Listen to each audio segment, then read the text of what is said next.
Kuna watu toka dunia imeumbwa ana hela, hajawahi kumpa mtu milioni, hajampa. Nataka nikupeni moja hiyo, nyewe hamna. Na hiyo ukiacha kuisikia kwangu, uisikii mpaka siku ya Kiyama. Tena mtaambiwa. Kule Buguruni kuna tajiri mmoja.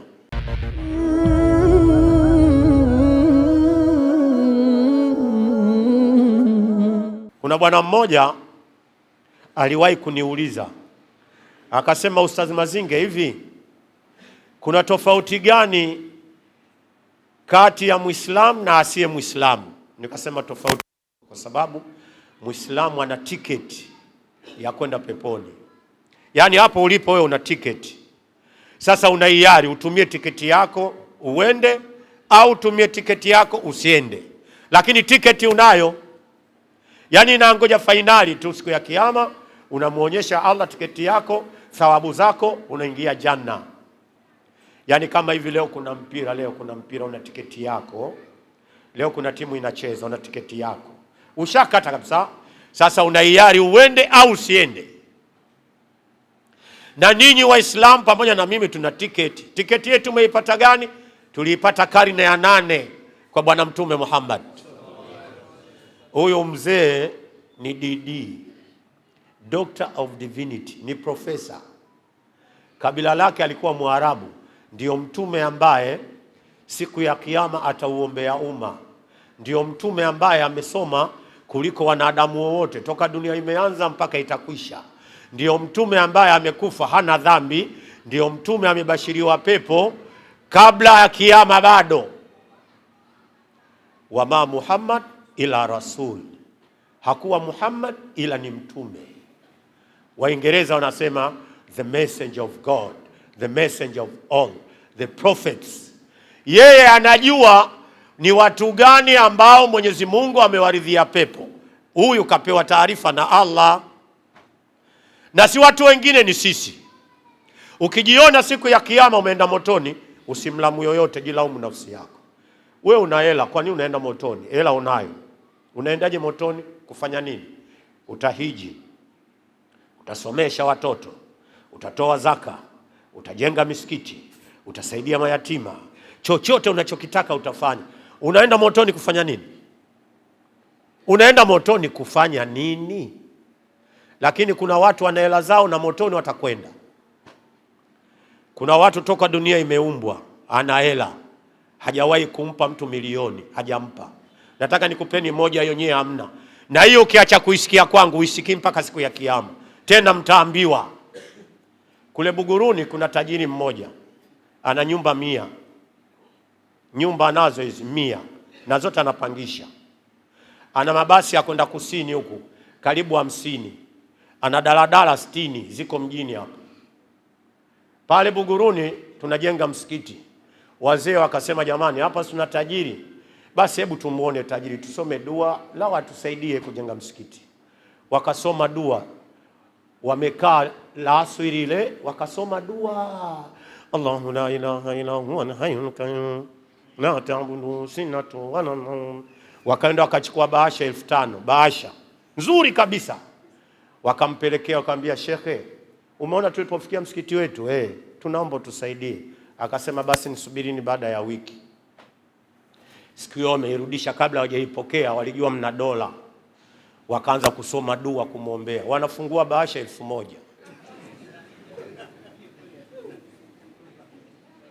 Wallahi wa billahi wa tallahi, kama nasema uongo wala ni shahidi. Tajiri ana basi 100, nyumba 100, aisi anazo 50, 1,000. Kabila lake Mpare. Juzi kafiwa na babake, akanialika kwenye msiba, nikamwambia siji. Msije nikapata dhambi. Kumzika babako naweza nikapata dhambi. Wallahi wa billahi. Tajiri. Wallahi tajiri. Mimi nikikwambia tajiri ni tajiri kweli.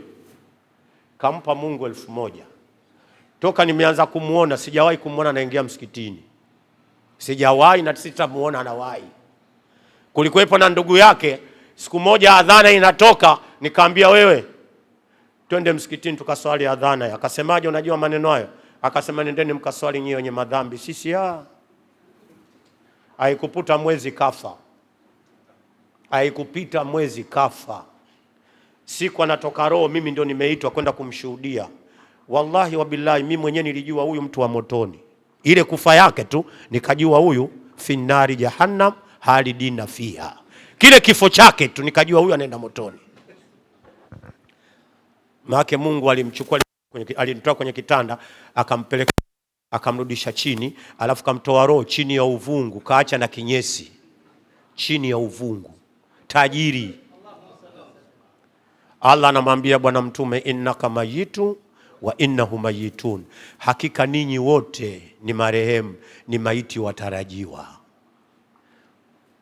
Dunia tunapita ndugu zanguni. Hii dunia sio yetu hii. Dunia ina mwenyewe. Sisi tumekuja hapa ni mtihani. Kuna vituo vine, kuna cha mama, kuna cha hapa, kuna cha kaburini na cha kisimamo siku ya kiyama. Ukikosea step kituo hiki ndio muhimu, basi wewe umekosea kila kitu. Alafu kuna bahati mbaya unaweza kuipata. Duniani maisha yakawa ya shida, ukafika kaburini adhabu, ukifufuliwa finnari jahannam halidina fiha. Kuna haja gani ya kuumbwa wewe mwanadamu? Nataka nikuhusieni na kumhusia Mola wangu, tumche Allah subhanahu wa ta'ala.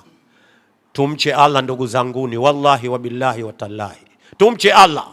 Tumche Mola wetu. Safari yetu wote tunaondoka, wote. Hakuna atakayebaki. Kuwa utakavyokuwa, fanya utakavyofanya, wallahi. Alafu umri wetu ni mchache sana. Miaka ya 40, 70, 80 umeondoka. Alipita bwana mmoja wakati wa Nabii Nuhu alayhi salam. Alikuwepo Nuhu mwenyewe, kamkuta mama mmoja analia. Akamwambia, mama unalilia nini? Akasema, leo mwanangu anafanywa mpango kwenda kuzikwa. Leo. Kwa hiyo, kwa nini kinakuuliza? Nabii Nuhu anamuuliza mama, kwa nini unalia? Akasema, nalia mwanangu kafa bado mdogo. Silii kwa sababu kafa, bado mdogo. Akaondoka Nabii Nuhu akaenda kumuuliza mama, kwani mwanao amekufa na umri gani? Akasema, ametimiza miaka 500 ndio Mungu amemchukua. Miaka 500. Mama analia, ana harufu ya maziwa mdomoni, mdogo. Nabii Nuhu akamwambia yule mama, mama usihofu lolote mama, unakuja umma wa mwisho, ndio huu. Wataishi miaka 60 tu, safari itawakuta. Mama akatabasamu, akacheka, akafurahi, akamuuliza Nabii Nuhu, watajenga hao? Wanaishi miaka 60? Akasema naam, watapeleka juu ghorofa mpaka 200. Mtu anaishi miaka 60 anapeleka juu ghorofa 200. Mama anatabasamu. Innaka mayitu wa innahu mayitun, hakika sisi wote ni maiti watarajiwa. Nataka mkiofu kifo. Ukikiofu kifo huwezi kufanya madhambi. Ukikiofu kifo utamuogopa Mola wako. Ukikiofu kifo hutoacha kuswali. Kuswali dakika 5, mpira dakika 90. Maana yake kuswali ni kwepesi zaidi kuliko mpira. Nani anabisha? Nani anabisha? Kuswali ni rahisi kuliko kuangalia mpira. Mpira dakika 90 alafu unaambiwa na +4. Ya unaongezwa na dakika 4. Mpira ni ghali kuliko kuswali. Kuswali dakika 10 tu, mashaallah. Akia Mungu tena kuswali dakika 10 tu. 10. Yaani hasa shehe akisoma sabbihi isma rabbika ala alladhi halaka fasawa, akimaliza dakika 10 zimeisha. Lakini kwenye mpira kaka dakika 90. Alafu angalia bahati mbaya kinachokuinua pale na filimbi. Ndio Muislamu pale unaondoka, mashaallah. Malaika walishafunga kitabu chako, wanakupiga nacho kwenye shingo, utakwenda kukutana na Mola wako. Dakika hizi ulikuwa wapi? Hizi dakika mpaka umeondolewa na filimbi ulikuwa wapi? Najua mmomo watu sijawaambia msiangalie, yani mimi nakutolea ni mfano tu. Msije mkasema leo shehe kaleta mpya. Sio mpya. Tunakumbushana tu. Kila mchunga ataulizwa alichokichunga. Kulukum lai wa kulukum mas'ula an ra'iyati. Kila mchunga ataulizwa alichokichunga. Mimi nitaulizwa. Ustadh Mazingi alipotuambia kazi uliyoifanya duniani, naambia Allah sasa hivi umri wangu ni mpaka wewe unanichukua, nafikiri nimefanya kazi miaka 46, nimeenda jela karibu 17 na nishafungwa miaka 8. Na nyinyi mtaulizwa, hebu tuambie, na nyinyi mnataka mwende peponi, mmefanya nini mpaka muingizwe peponi? Kila mtu waeleze. Mtume kangolewa meno. Wewe unataka kuingia pepo hivi hivi? Tunataka maelezo. Hela yako ulimpa nani? Umemnunulia mwanamke gari ya milioni 40, msikitini hata 2000 hujatoa. Na mwisho mniombee dua, mimi ndio shehe wenu niliobaki. Haki ya Mungu, mimi ndio shehe wenu. Matajiri wote wa Dar es Salaam, vijana wote wa Dar es Salaam wanajua hakuna mtu anayefanya kazi ya dini kama Ustaz Mazingi. Mimi ndio nafanya kazi. Nishaingiza watu zaidi ya milioni kwenye dini. Nilikuwa na wenzangu waishatangulia akhera. Nilikuwepo na Riko, Imani Petro, Mkagile, Yahaya, sijui nani. Wote! Kuna kundi nilikwenda nalo Kongo, tulikwenda watu 12. Wote wako akhera, nimebaki mimi tu. Kongo hiyo usifanye mchezo. Kongo hiyo. Nataka kumalizia hapa. Nimeenda kufanya muadhara, ule mji kumbe una vita, mimi taarifa sina. Zikigwa huko nasikia boom. Na wauliza wa Kongo, nini? Wanasema mvua. Mvua gani inanyesha wakati jua linatoka? Wakasema hizi ndio mvua za huku Kongo. Wanajua akiniambia vita nitaacha. Kongo. Usifanye mchezo wewe, acha. Basi imemalizwa. Kumbe wale mabwana wanakuja kuvamia hicho kijiji usiku. Tumemaliza ile, wakasema leo tuna hamu ya kusalishwa na Ustaz Mazinge magharibio. Nikamwambia jamani, mimi sijawahi kumsalisha mtu. Mimi mambo ya kusalisha siweza. Akasema hadithi sahihi ya Mtume anasema lazima mgeni akija umkaribishe, kwa hiyo wewe ni mgeni wetu. Nikasema siwezi kuipinga hadithi. Kumbe wale wahuni wanasogea na mabunduki yao. Msikiti umejaa. Mdogo mara 2. Usifanye mchezo wewe. Acha. Acha. Kama haya maneno nasema uongo, subirini kiyama. Mtaonyeshwa haya maneno, nakwambieni. Nimepita mbele, istaqimu wa'tadilu, stau. Eti nawaambia nyosheni mistari, tuswali kama tunaaga. Basi nimeinua Allahu Akbar, nyuma wakanifuata. Allahu Akbar.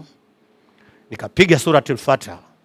Nikateremka na sabihisma. Kabla sijamaliza sabihisma, ilipigwa guruneti ikaja ikachana mbele huko.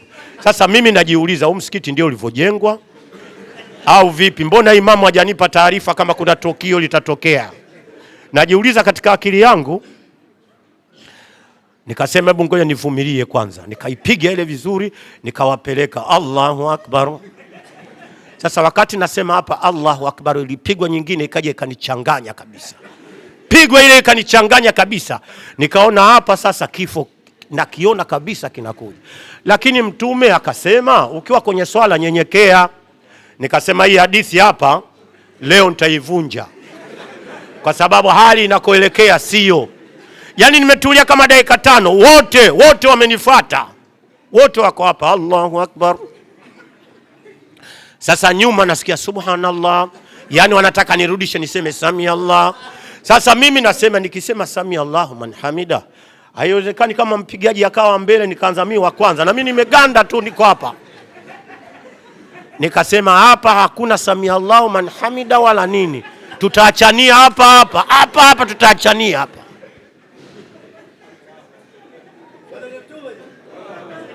Hapa tutaachana tu hapa. Basi nilivyoona pametulia kidogo, nikasema hapa Mwenyezi Mungu naomba hii swala tusameheane. Ila hapa hatumalizi. Basi linitoka hapa asalamu alaykum wa rahmatullah. Alafu niliingia uchochoroni mimi huyo. Unipeleki huko mpaka kiyama. Hicho kijiji unipeleki mpaka kiyama.